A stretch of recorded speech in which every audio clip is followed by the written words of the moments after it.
This is Vibrant Spaces, a show about placemaking, activating, and connecting city spaces for the communities you serve. Welcome back to another season of Vibrant Spaces. We are so excited that you have come back and joined us again for another season of wonderful guests who are speaking about vibrancy, placemaking, and building awesome things in their city that really support their community, their tourism, all of those wonderful things that make cities the places that we want to live. It's taken us a little bit longer to get this season out than we thought we would because, shit's been wild. Yeah, I think as the resident American, I'll just own this and we're going to talk about it. So the populace voted and we received a new regime, and that new administration has chosen to cut a lot of the funding of the cities we have been interviewing. And so that has caused a lot of, what are the actual repercussions of that? People losing jobs, changing jobs, seeking new economic opportunities for long-term sustainability for themselves. People moved around. So some of the people this season you're going to hear no longer work in those spaces. We're going to continue to talk about them and with them as if they are still working in those spaces, because we want to capture the amazing work that they have been doing and the results of what that funding had been doing for these communities in placemaking, creating vibrancy, healing traumas, culturally, socially, bringing communities together. Things that you can do.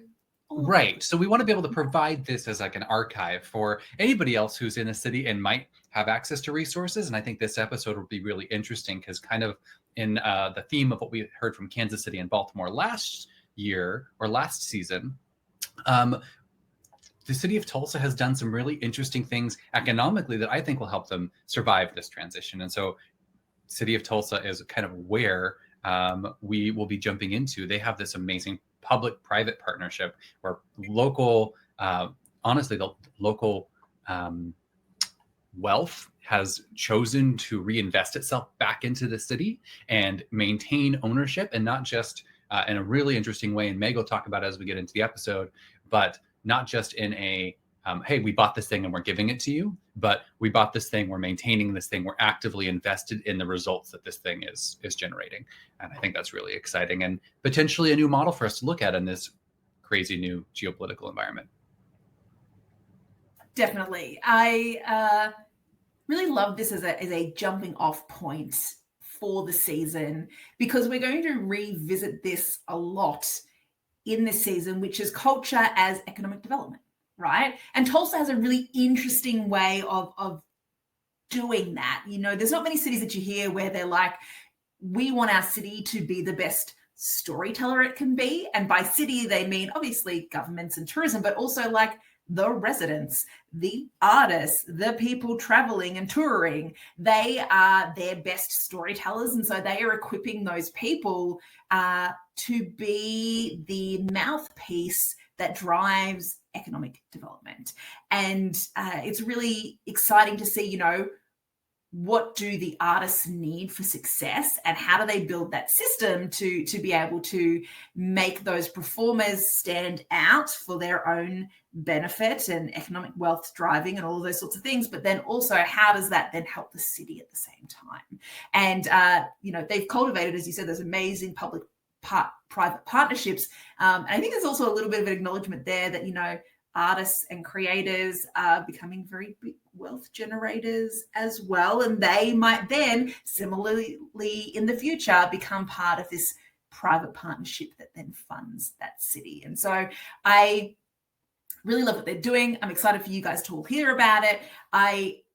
It brings up a whole bunch of ideas for me, Tim, about how cool it would be to take some of the things that they're doing, and rather than it just kind of putting a bunch of money into it every year, to make it evergreen and leave a bunch of like breadcrumbs across the US to bring people back into Tulsa. There's a lot of little ideas, but we can dive into that in the outro. But I'm excited for you guys to hear it. And Tim, can you introduce the first of our two guests today? Yeah, absolutely. And so I think I'm super excited to introduce both Meg and then M to introduce Natalie, because Meg Gould is the executive director of Tulsa Office of Film, Music, Arts, and Culture. Yes, all four of those fall underneath her purview. But she's a certified film commissioner with the Association of Film Commissioners International and has a BA in radio, television, and film production. She embarked on her career in Los Angeles and then moved to Dallas and then eventually to Tulsa. So she's been around the block a bit. In Los Angeles, she was able to work on super cool projects ranging from big budget films like Godzilla to like prestigious events such as the Academy Awards and the World Cup, which again will be coming back to the States here soon. So that's pretty exciting. After returning to Dallas, she got to work on Walker, Texas Ranger, and she made career moving, changing things that happened in the Dallas Film Commission and helping it evolve into a film and creative industries office. It connected to that Visit Dallas. So when you go to Dallas and you engage in any kind of film tourism, Meg's fingerprints have definitely been on it. That being said, she then left that cool legacy that she built to build a new one as the director of the Office of Film, Culture, Arts, and Music in Tulsa, where she's now working to kind of create a hub and spokes model to drive people out and back in to the city of Tulsa, leveraging all of that cool creation that they So you can see that she's done this a couple of times where she's taken, arts and culture underneath the banner of tourism, all except she's kind of taken it a step further in Tulsa, where she's put it now, where it's now also under the banner of Chamber of Commerce, under the banner of economic development. So she's like every city she's moving to, she's stepping it up. So I think that Tulsa has claimed her and doesn't want to let her go. But she did say she kept her eye on Tulsa for a while. So I feel like it's kind of maybe like one of those pirate maps with the X marks the spot. I think for Meg, this might be the X. 100%. Yeah. And so our second guest today is also Natalie Bowling. And so she is the manager of Tulsa's Office of Film, Music, Arts and Culture. She is a University of Tulsa alumni, so she hails from Tulsa. She holds degrees in marketing and arts and culture and entertainment management. And during her studies, she gained a lot of hands-on experience in areas like audio engineer and lighting design across various sectors of the music industry. So she's super steeped into artist management companies, record labels, and top talent agency CAA, which was formerly, ICM. And so since joining Tulsa in 2021, Natalie has been really instrumental in developing funding and advocacy initiatives. And so you'll hear about several of those in this interview, which includes Tulsa on Tour, Play Tulsa Music Live, creative content programs, and Tulsa Music Month, which happens in July every year. Welcome to Tulsa Music Month, everyone. Yeah. And speaking of that little promotion of Tulsa, this episode might sound a little bit more promotional. And that I think just speaks to the passion that Natalie and Meg have put into their projects. They want everybody to know about them. And so we recognize that lens exists, and we just wanted to name it as we jump into this amazing conversation with these two ladies. But it may sound a little bit like come move to Tulsa because they want everybody to do what they've done. They do. We tried to keep them on track with, numbers and specifics and all of those kind of things, but you can't stop people who are desperately passionate about their city spruiking their city. So with that, let us jump into the episode, and we'll see you guys on the other side. Ciao.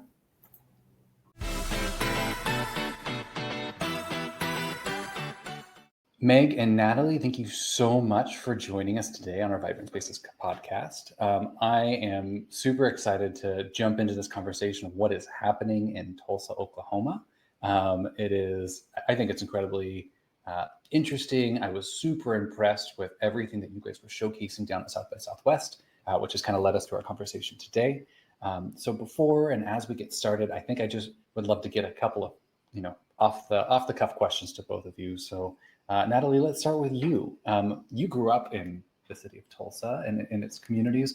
Like, what has been the biggest change that you've witnessed in your community, then versus now, as you've watched the city transform?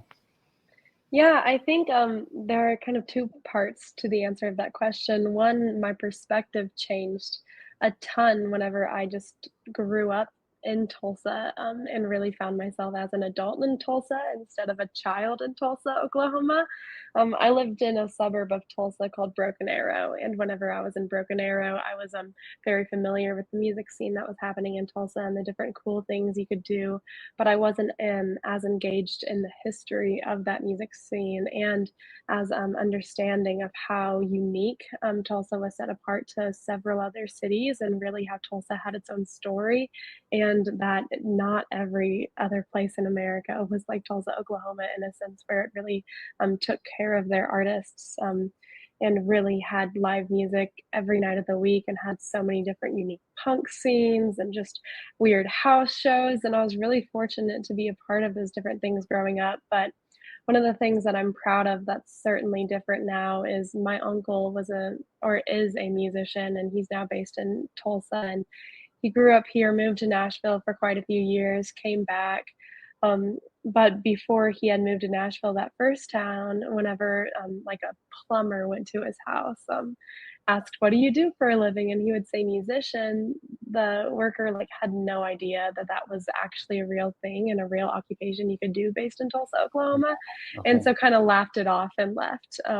But now he's back, and we're continuing to see several full-time musicians in Tulsa, Oklahoma, so we can compare that story as just a way that the community has really been growing and the workforce has been growing in these artist industries. And that has a lot to do with what downtown looks like, the different things that you can do now, the way the city's growing. So I'm really proud that we're going in that direction. That is so cool. Like, I mean, first off, I'm a little jealous that you grew up in such like an indie art scene that I didn't really have that coming up, and the idea that you've been able to see even in your family the impact of the work that you guys have been doing in the city is super awesome. Meg, you were originally from Tulsa, but you came into Tulsa and joined this bandwagon of really cool things that are going on there.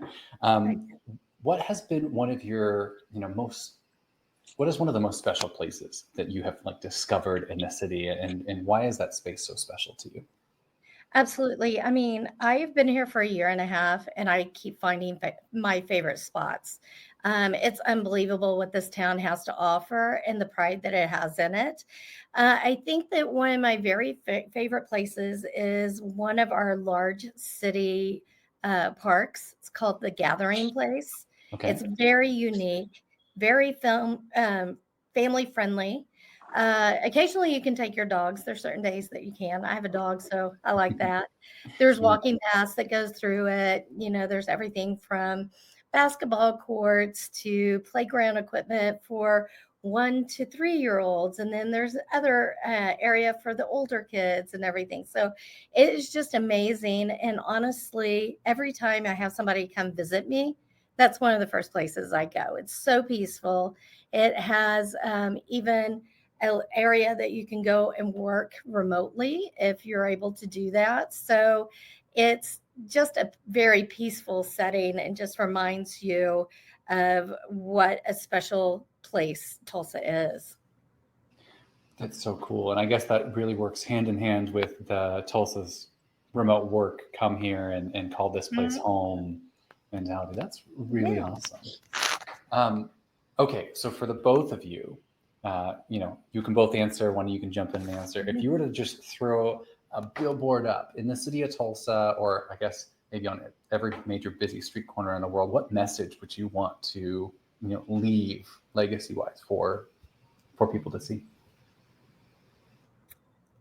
I guess, is it personally or for our city? I have two answers for that. Well, go with both. I'd love to maybe hear the personal one and then do one that's with the pride of the city of Tulsa. Okay, well, so personally, my legacy, I guess, one of the things that I'm the proudest of outside of work is that I'm an aunt, and I love all my nieces and nephews, and I do everything I possibly can. So I just want to be known as the favorite aunt. So I guess my legacy will be Meg was our favorite aunt. We love Aunt Meg. As far as like talking about Tulsa, I just want it to be known as a creative hub.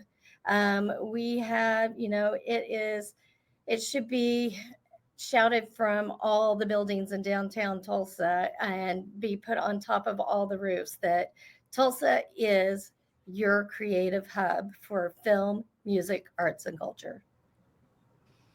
I love that. Natalie, would you have anything to add on top of that? Yeah, I mean, I don't have any catchy catchphrase that I could stamp on there and approve it right this second.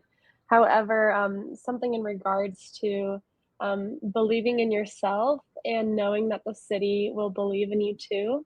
That is one of the major reasons I stayed in Tulsa is because I continue to find myself at a young age being in a spot where I can be influential with things that I would never imagine, like city policy and governance, and really just impact the lives of different creatives from people that have just picked up a guitar or to people that have been playing at the same venue for 30 years in Tulsa. So it's really unique to be able to come here and find your niche and find what you believe in and figure out who can also support that cause and get it started.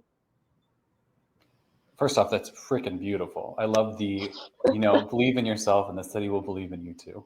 I love that too. Good job, Natalie. Good but job. It's so true. You did coin a phrase. Nicely done. The moment I stepped foot in this town, people have believed in me and have given me support. It's unbelievable what this town does for each other. Oh, and I think that I've gotten that vibe from talking to you guys and, seeing some of the amazing work that you guys actually do in communicating that story of Tulsa out to the world. And I think that Meg brings up kind of the next question is that, Tulsa being up and coming in so many different ways is one of those primary drivers for people to move to Tulsa is what you guys have been touching on, that arts, culture, music and film scene that's, as Natalie, as you said, wasn't really a thing growing up, but now definitely there's traction and momentum in. Meg, can you kind of quickly give our audience a little bit of an understanding about what the placemaking, vibrancy, film and music culture, arts and culture office does for the city of Tulsa and like how that's structured, how it works? Sure, absolutely. First of all, our office is set up underneath the Tulsa Regional Chamber as well as the Tulsa Regional Tourism Office. We have several different areas in this office, but we're primarily under tourism.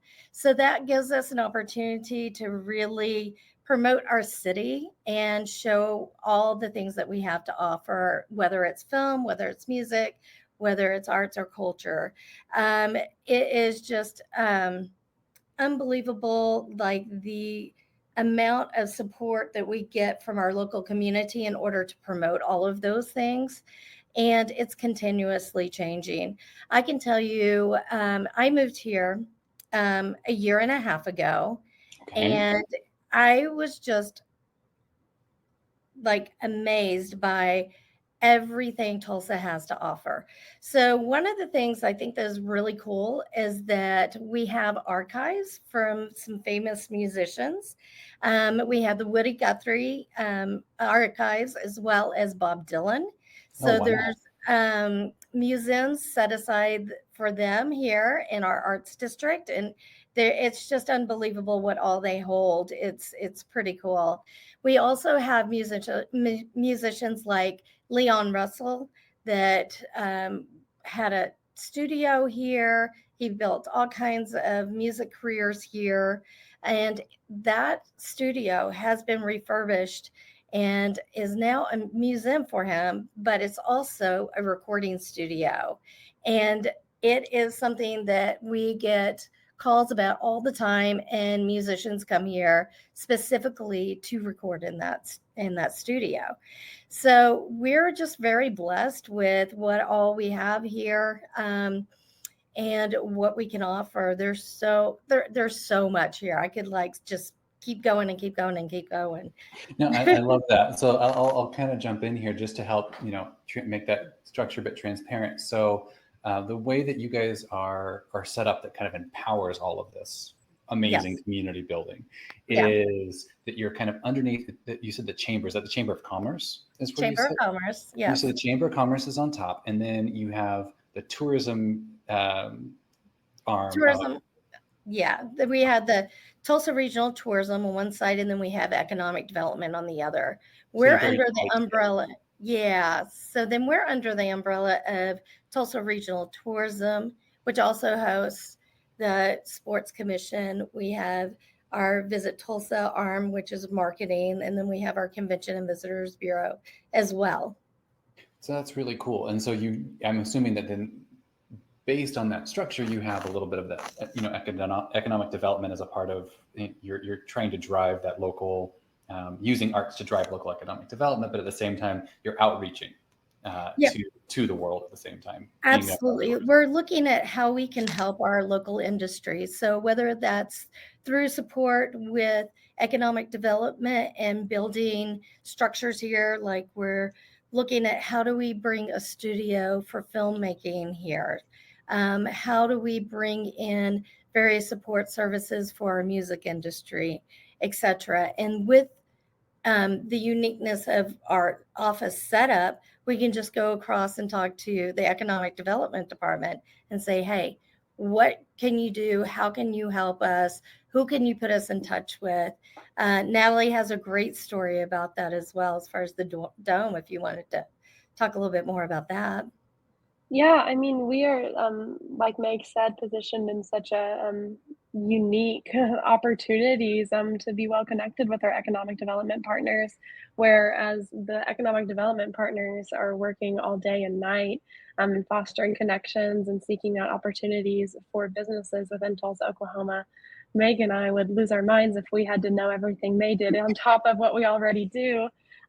So whenever we heard about a local music video or venue that's in production right now, set to be open, they had a really hard time with their finances because it kept on. I think they started building around COVID. Costs kept on getting more and more expensive, so their financial plan has just continued to add in numbers. And we were able to talk to the economic development team and really find some grant opportunities for them that we didn't know of and they would have never known of. And we were able to write a letter of support from our office and really get those opportunities started for them. So now they're feeling way more confident about their future. They were able to get some things secured. And so now we're excited to have this venue open in our area that will fulfill a capacity that we've been needing for years. So being able to work on that side of things too is a huge opportunity for us, and we couldn't do it without our connections at the chamber. I think that's really cool. And I think that part of what I'm very impressed with Tulsa is that not only do you have this like kind of hyper network where everybody feels like they're responsible for the development of, culture, arts, and economics, is really also in an understanding that the city is scaling and growing, right? And so I think in one of our prior conversations, Meg, you were talking about how that's really something that stakeholders in the city have gotten behind, both private and government, is knowing that, it's not, the city isn't just going to stay the size that it is. It wants to be an attractor to remote workers, to creatives. Can you talk a little bit about, that energy mentality in Tulsa that you see, maybe on the city side, because I'd like to get into that private side and how you guys have partnered with that as well. Yeah, absolutely. It's a very unique kind of opportunity that we have here. We have families that help support a lot of the growth here in Tulsa. The George Kaiser Family Foundation is the one that started the Tulsa Remote program. And so they'll pay you $10,000 if you to move to Tulsa. If you work in the tech industry and can work anywhere remotely, if you can, any job that, like, if you can choose a city to live in and work remotely, why not Tulsa? So they're encouraging people to come here and make that. They've really invested in our city because they realize that we have an opportunity to guide our city in that growth and the way that we want to be. So a lot of the times you just the cities react to the growth. And this way we are kind of guiding to make this a larger community, but with the things that Tulsa needs rather than just another city. And so the support of the George Kaiser Family Foundation has definitely helped. We also have families that take pride in our downtown and our historic buildings. We have a large collection of Art Deco buildings. So the Price family has really taken charge and really trying to keep those restored and to what they were and making sure that they don't disappear. So it's a unique opportunity for community for sure. Yeah, and that's kind of like, I'm sorry, Natalie, were you going to say something? Oh, I just wanted to give a shout out to the Tulsa Remote program. They just got their 3,000th member go through. So that's 3,000 people that have moved to Tulsa. And I believe the percentage is like around 60 to 70% of them have gotten a home and chosen to stay. So really incredible stats there. And through that also, there's been other opportunities, like they've brought NYU that's opening a campus here in the spring of 2025. So that also brings recognition to Tulsa and will also give people in the Midwest an opportunity to take those NYU classes too. And that's really cool. And I think, that having the ability to bring in those remote workers and kind of diversify your industry, base in that way is pretty cool. And I think that, going back to your comments on how you have these families who are participating, it's something rather unique. And I know, Meg, you've worked in a few different city spaces. So could you kind of maybe share why it is such a unique position, how the city bolsters and encourages that kind of family investment in the city? Well, absolutely. I mean, it's like, first of all, you need your people to love your city and create new opportunities. I know that coming from the Dallas area, Dallas is very big in philanthropy and gives back to the community. So when I saw that Tulsa was very similar in giving back, I've just felt at home.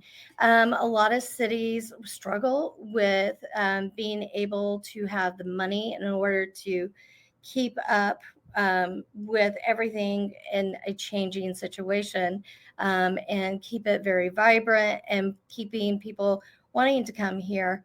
These private families help create those experiences. The park that I was talking about that I love so much was created by the Kaiser Family Foundation.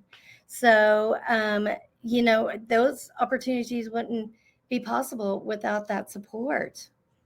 So are those parks, like the ones that you were just describing, is that do the families kind of pay to create it and then hand it over to the municipality to maintain, or are they also maintained by those foundations? They are also maintained by those foundations, which is a bit unique. I know a lot of cities, like they may have a park donated to them, but then they have the responsibility of taking over and making sure it's maintained and programmed and all that kind of stuff.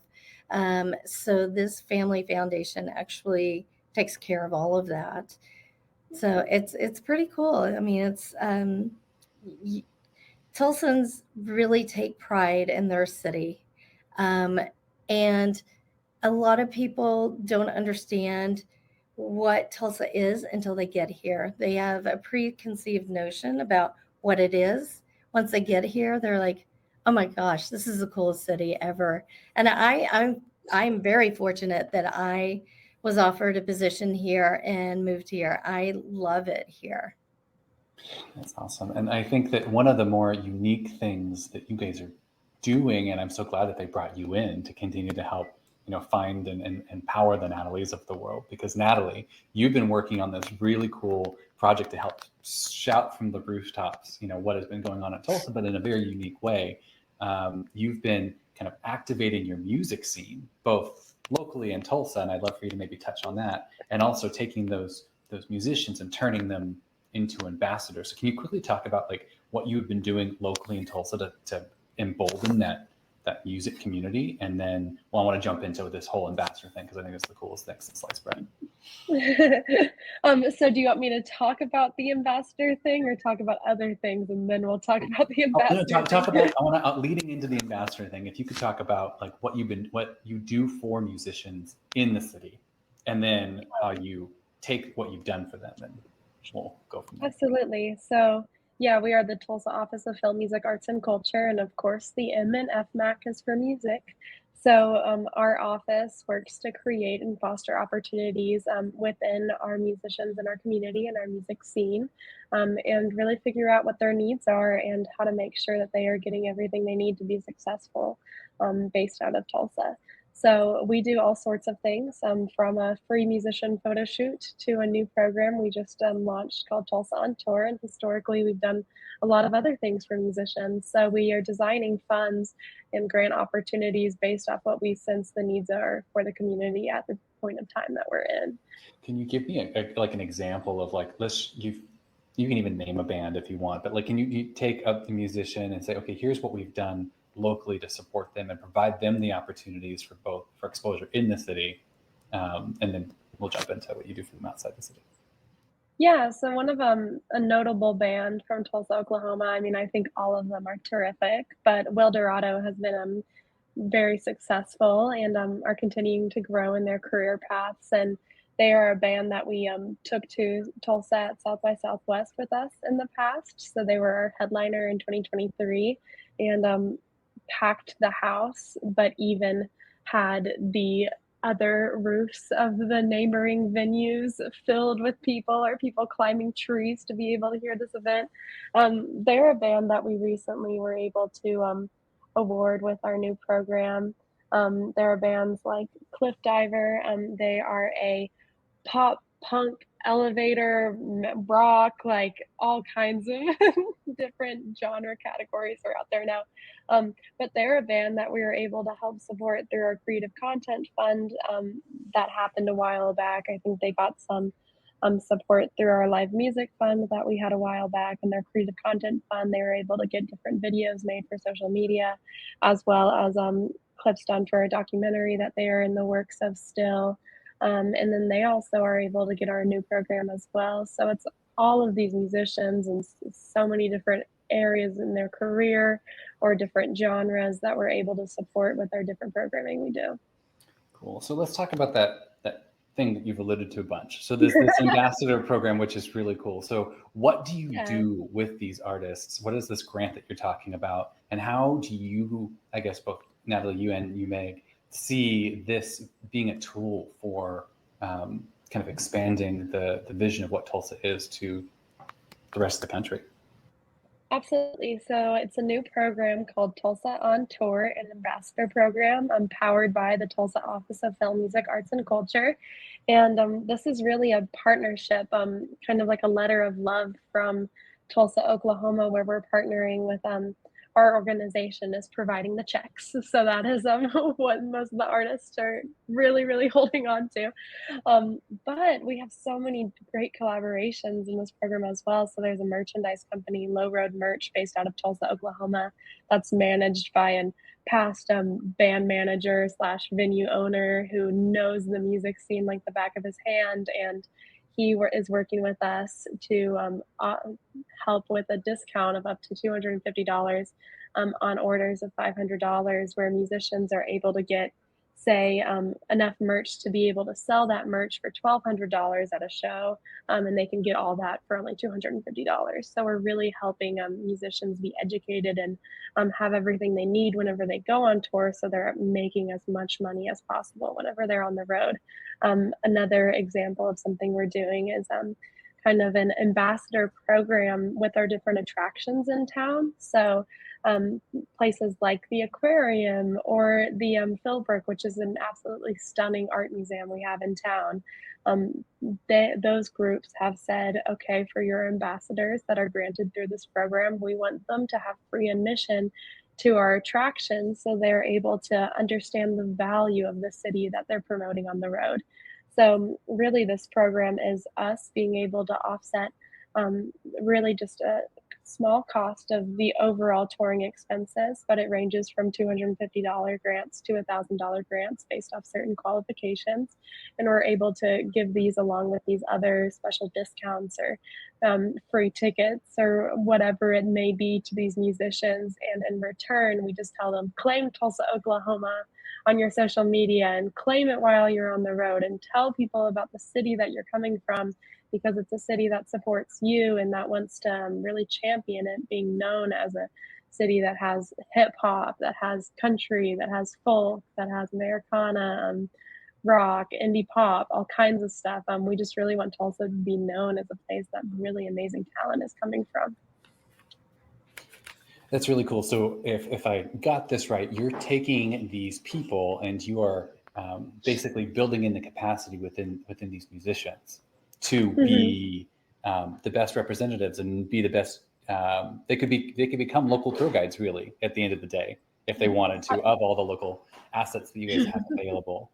Absolutely. And the thing about this that's so fun is a lot of these musicians are already touring. So we're really just taking advantage of this promotion opportunity to engage their fans from across the world, but also to support them, because I mean, I can't tell you how many times I've seen a post from a band that's going on tour that's like, oh my gosh, my van broke down, another expense, or trying to find a place to stay for the night. And this is our fun to say, okay, we see that you're already promoting Tulsa and we just want to be able to have this way to support you, to avoid extra stress whenever those problems arise.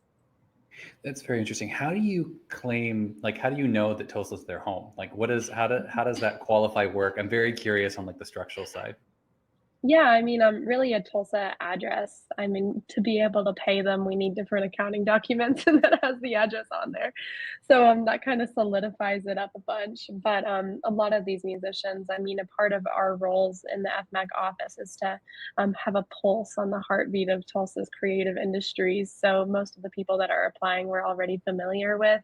And if we aren't familiar with them, it's not too hard to research or ask a friend and make sure it's legit. Fair enough. And yeah, so I mean, one of the other things is that, you know, this isn't just the city of Tulsa, it's our region, because we have such a vibrant music scene throughout this whole region, and there's so many different genres. So we just really want to celebrate what we have here and become known as a music city that people want to come and visit. And I think that's beautiful. I think that in part, you guys are also doing a lot of things to bring people to Tulsa to experience that music as well, right? So it's not just an external work. You're also providing opportunities for locals to experience those same musicians. Is it currently, as we are recording this right now, this is currently Tulsa Music Month, is it not? It is, yeah. So we have identified July as Tulsa Music Month and supporting all things, you know, music.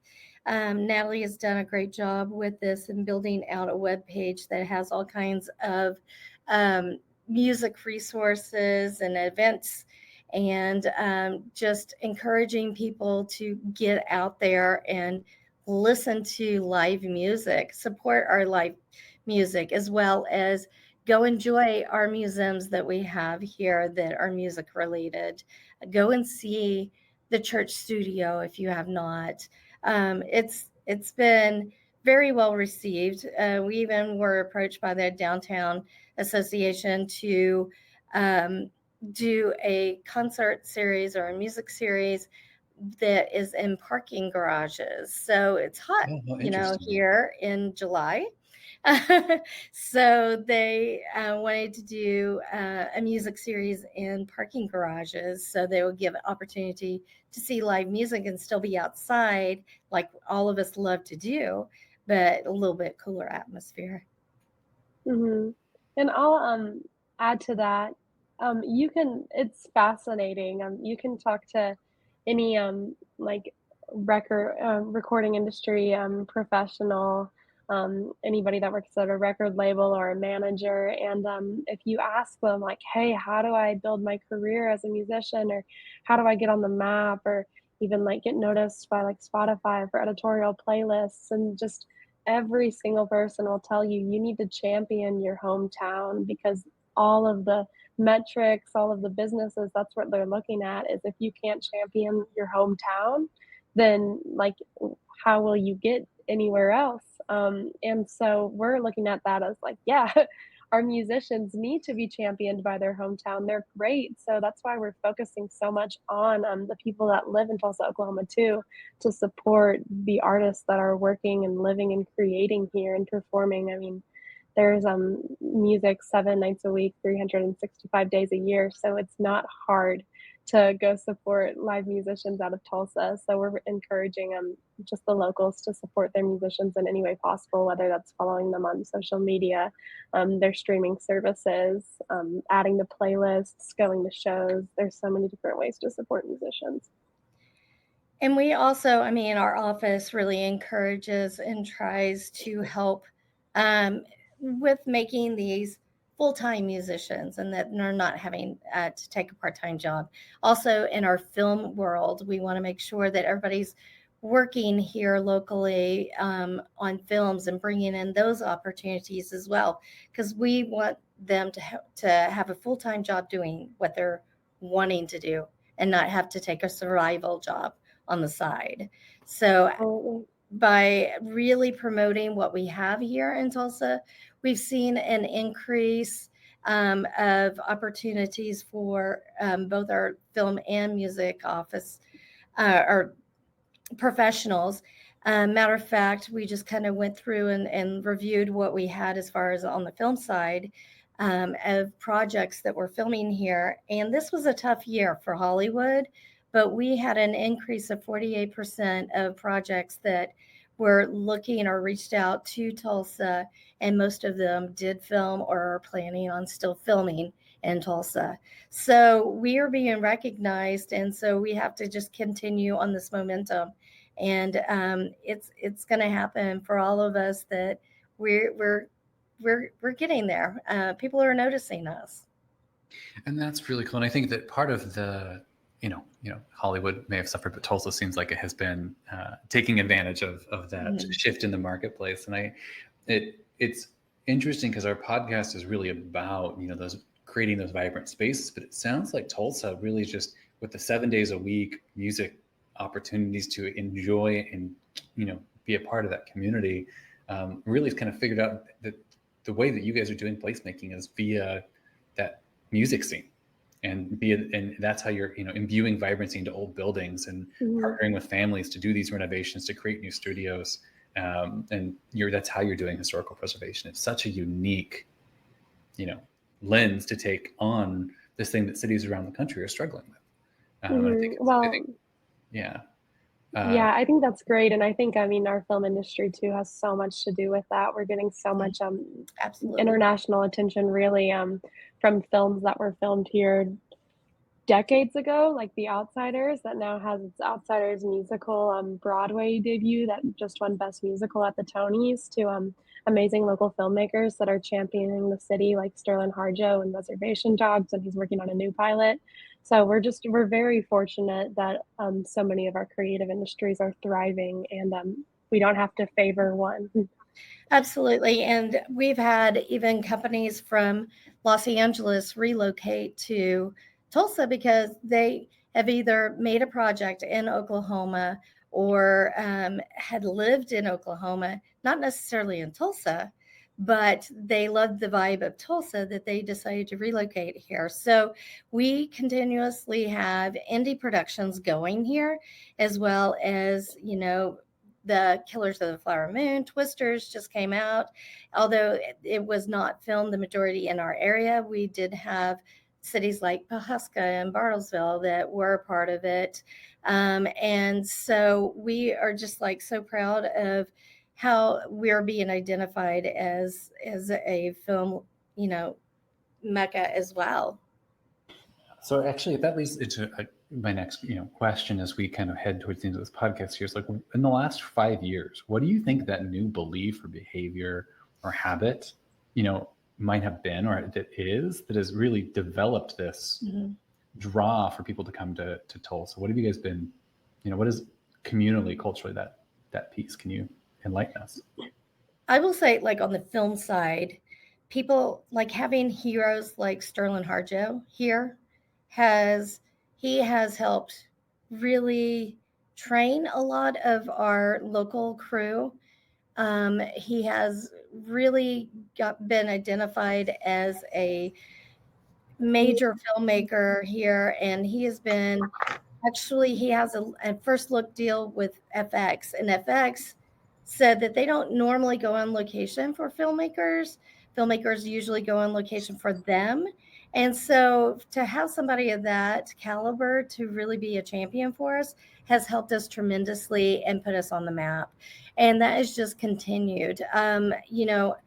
With COVID, we had a lot of people that were looking for a place that they could go that would be a little bit more open, that they're not stuck in a studio, and being able to just really kind of shift and navigate. Oklahoma was one of the first that opened for film production. And so people are like, well, what's going on in Oklahoma? So as odd as it sounds, COVID kind of helped us too. But for the most part, we just have a lot of local film heroes that have really believed in our local industry and really built it up.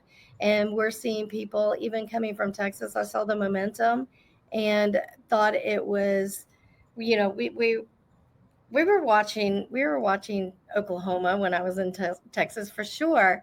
And then to get this opportunity to help with that momentum to keep going was just kind of like a no-brainer to me. So I think that just people see what's going on here and they want to be a part of it. And once they get here, they're like, it's just a friendly city. It's very supportive, and they encourage, growth here in our industries.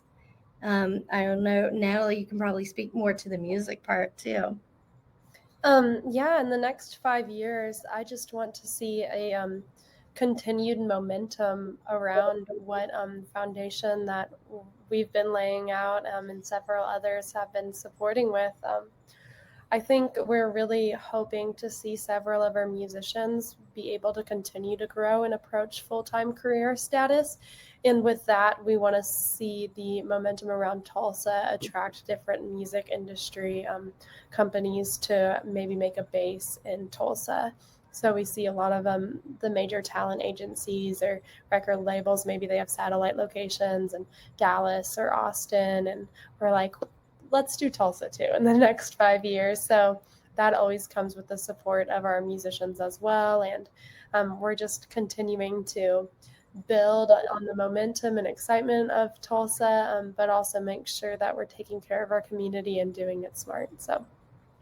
Yeah, and we're partnering with several different people in order to help identify what infrastructure we need and how we can go about doing it. We talked to the mayor's office quite a bit about what city property is available and how can we use it to grow this industry, even if it's temporary, until we get more permanent structures here.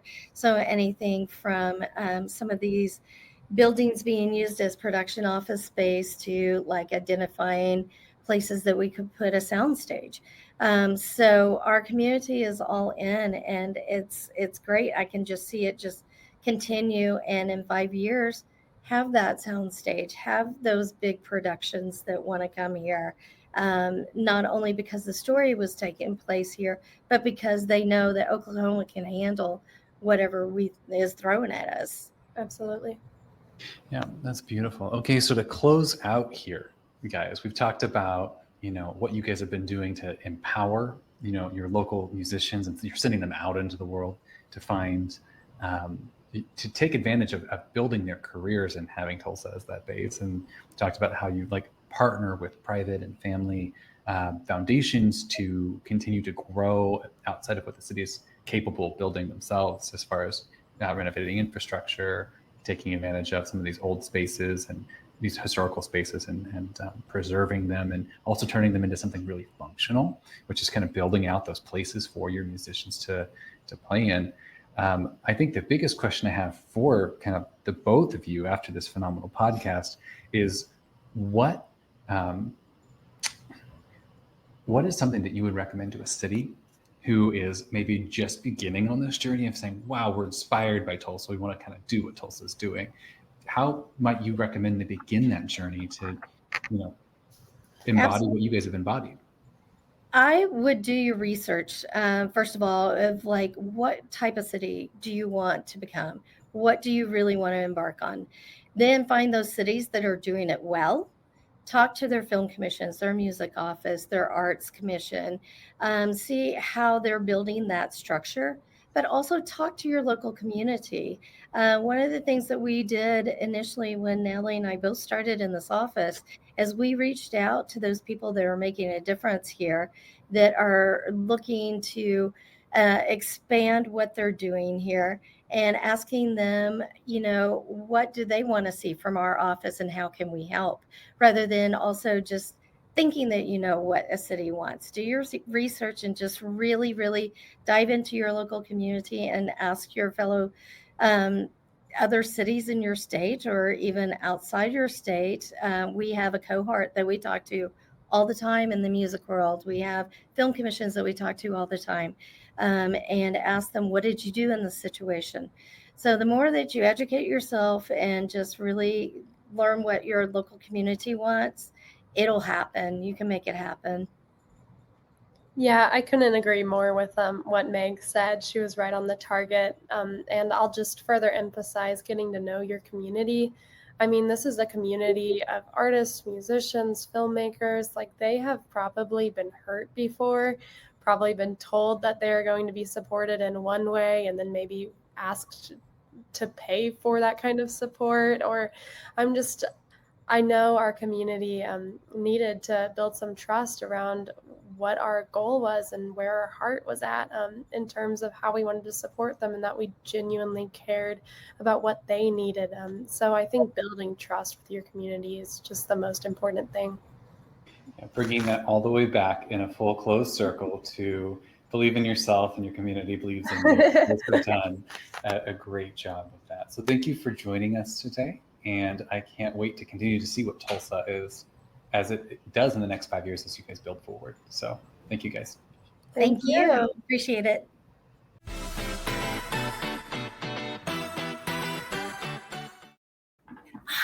Man, I'm so sad that I missed being a part of that conversation. Yeah, it was a really good one, but I bet it leads you to having a bunch of different questions, which I'm excited about.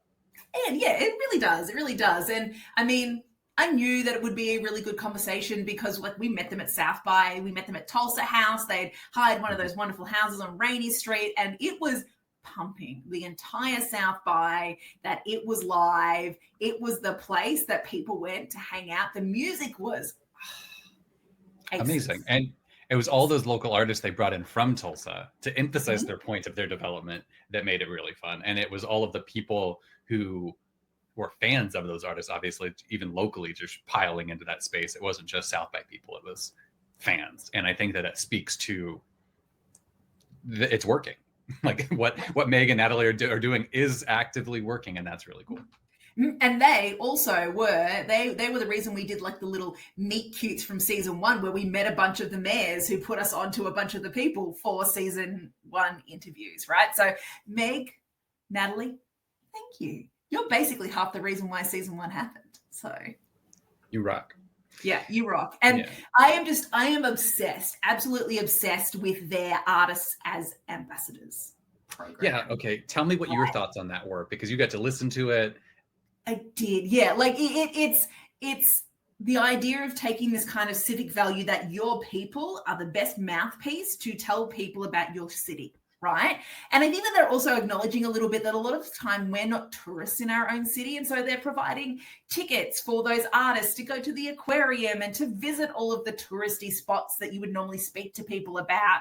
But then obviously they're also going and doing gigs within their own communities. They're doing the festivals within their own communities. They're doing Tulsa Month. Like, so they're doing all of these things. They've become these like mini influencers in a way, but not through social media, through music, right? And so they have obviously the tour fund where they are like, no, we want you to go away from Tulsa, become super famous, but stay here, and we're going to make it worth your while to stay here and to tell people how awesome being here is, right? And it's like, it's not just pretty language, it's like a reframing of who tells a city's narrative, which is the people that tours the world. You know, Australians tell a narrative of Australia by traveling around the world, and so that acknowledgement that musicians are going to tour, but they need a home base, right?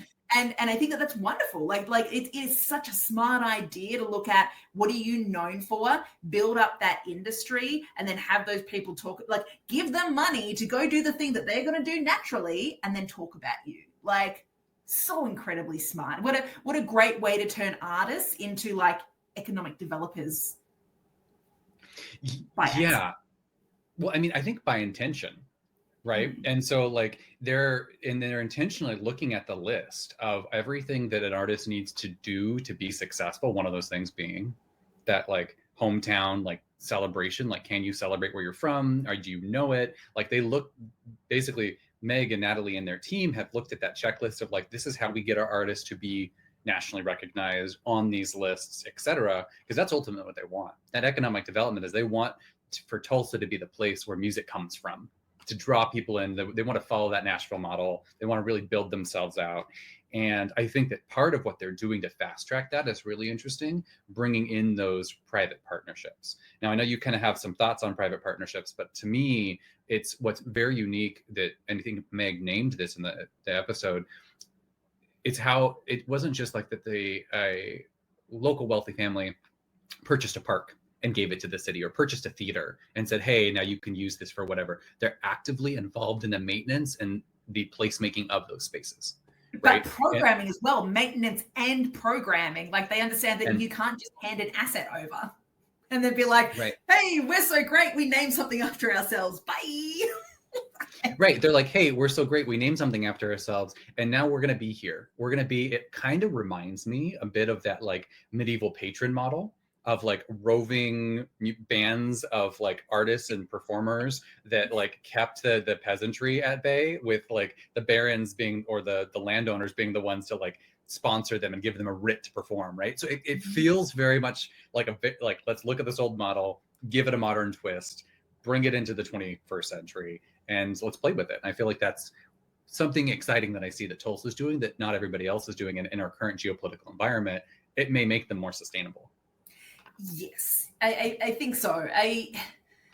Geopolitics, government funding being pulled, like you can't tell private people what to do with their money, right? Like that's why nonprofit institutes cultivate the philanthropy that they do. They cultivate there's a whole people's jobs is just to schmooze the really wealthy people and get them, committed to arts or blank or blank or blank or blank. And I think that what's different here, because a lot of the time patrons were about a particular artist. It was about a specific artist or a specific artwork, but these people are patrons of the city.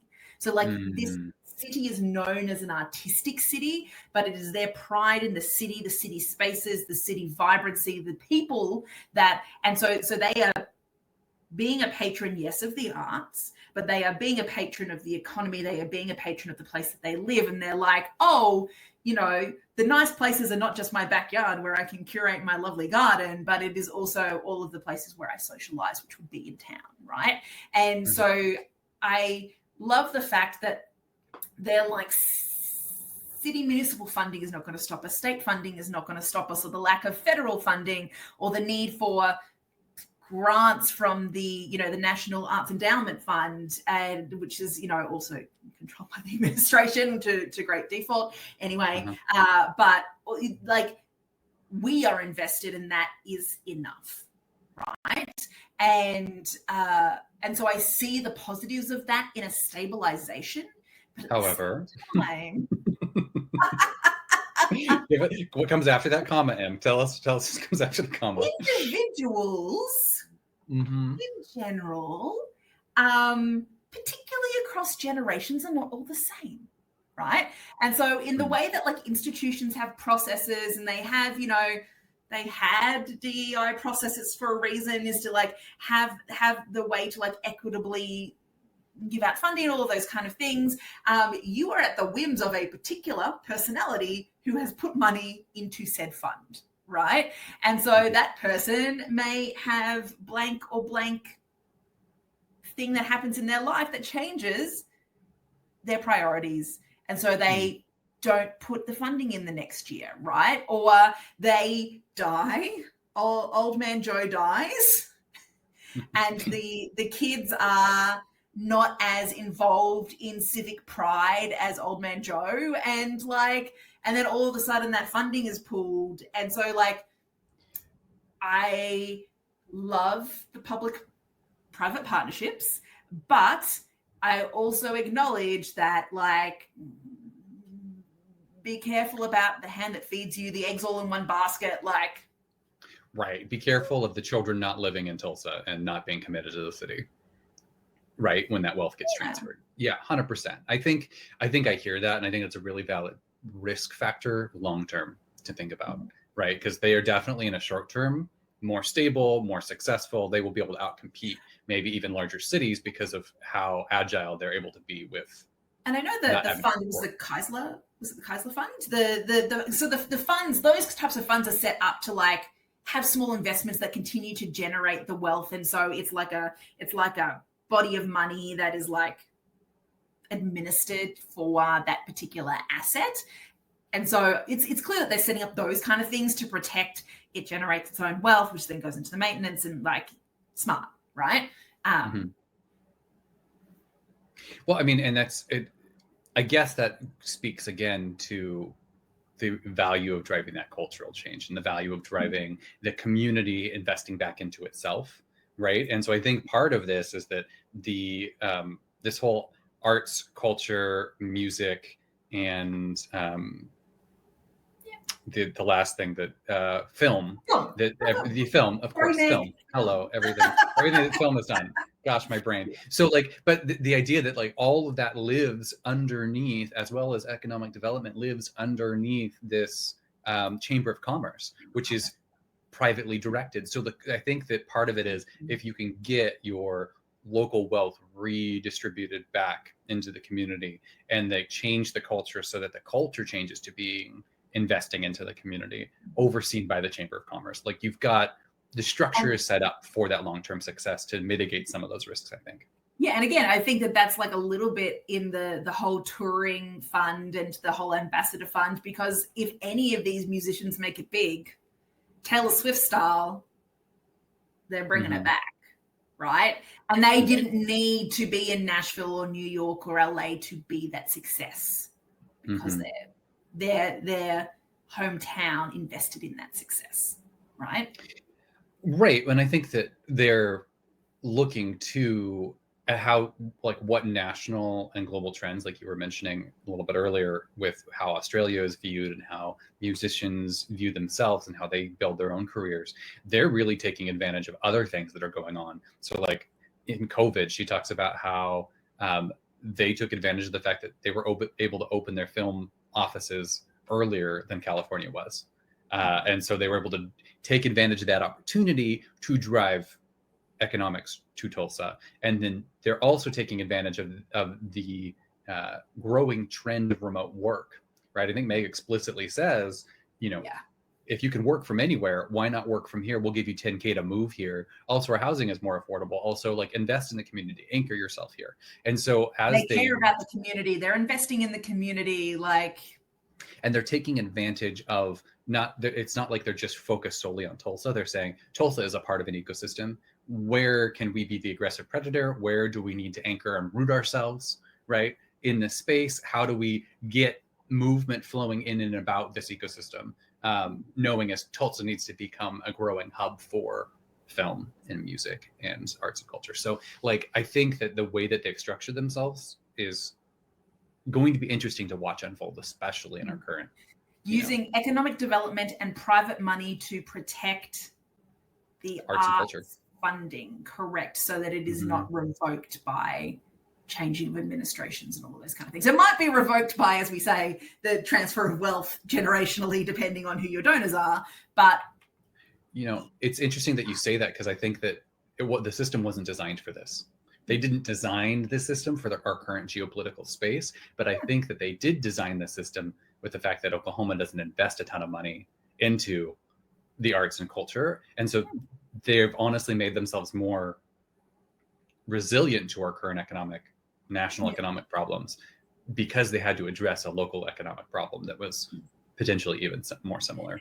And the thing that I love is that this is not the only city this season that has protected its arts under economic development and has acknowledged that the arts is a massive economic development driver. But that's later in the season. We're not going to spoil it.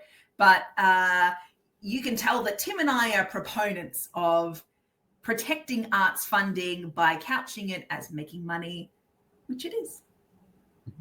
And I think you're going to get to hear more about that next week with our amazing interview with Eric Souza, who was the president of this management authority in Midtown Baltimore. So we're going back to Baltimore, everybody. Back to Baltimore, where it all began and where it will end and where it will regrow from. I'm excited. I am excited about next week's episode so very much. Yeah, I mean, like it's what does it look like when a city uses public art to like shift real-time perceptions of safety and belonging, and to take infrastructure that divided communities and now uses it as a connector for those communities, which I love. So be excited about next episode. It's going to be great. It'll be great. And but until then, we hope that you're staying safe, that your city is healthy, and that you have wonderful adventures. Yeah, and we encourage you guys to get out and get involved. Get out and get involved in the arts and cultural activities of your community, because that's how we maintain them and keep them around. So, particularly if you have a lot of money and you're not seeing your city do what you want it to do, maybe you could be the one that makes that happen. Bye, everyone. Bye.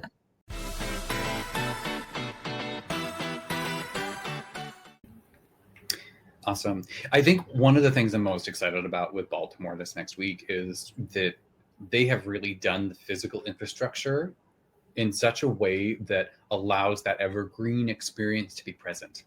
Kind of not so much in the same way that, like in this week in Tulsa, they do a great job of like reaching out, but like there's no snail trail. Yeah, exactly. I mean, like it's an amazing program. They're really using their assets very wisely. But you're right, it is transient. It follows the tour. And so, yes, you're hitting a bunch of people. You're talking very positively about Tulsa. Maybe that musician will come back multiple times to the same cities and talk positively about Tulsa. But that's like a really long game, right? You could be taking the things that they're doing and you could make that evergreen, right? You could leave like a trail of Tulsa musicians in all of the major cities, where you could have like digital mixtapes that overlay a city that maybe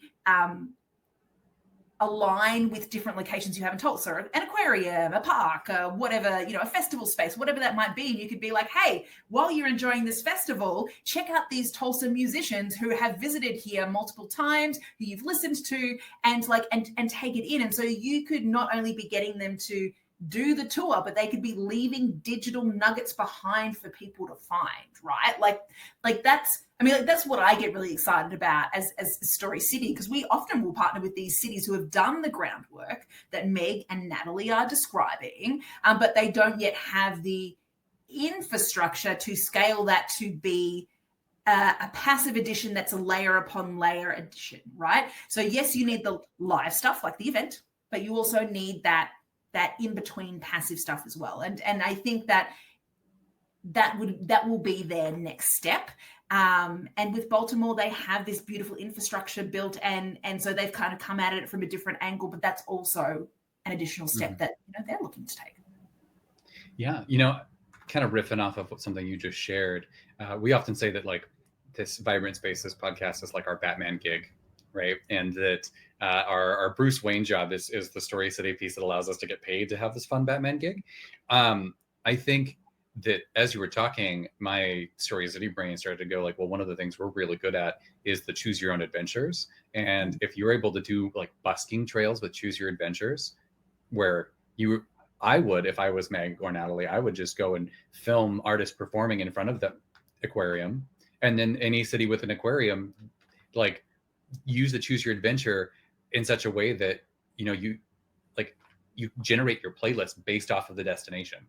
And so you could really that mixtape could really be like overlaid over a city, so that you're not only promoting the artist, but you're promoting Tulsa, and you're allowing the end person who's experiencing this to make their decisions based off of their interests. And then that would draw them to Tulsa via their interests. I don't know. There's a lot of fun ways to play with that, because they are so focused on marketing and sharing out the experience of what it's like in Tulsa. I really think that one of the things I would love to see is Yep, take the assets you have, take them out of Tulsa. Social media is not the only place to do it. Like, experiences are core millennial and Gen Z traits right now.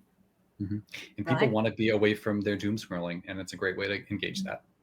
Yeah, exactly. And I think that's what I'm really excited for you guys to see Baltimore next week, for us to revisit Baltimore next week. It's that, use of public art to take physical infrastructure and change that perception of safety and belonging, and connect things that physical infrastructure has disconnected.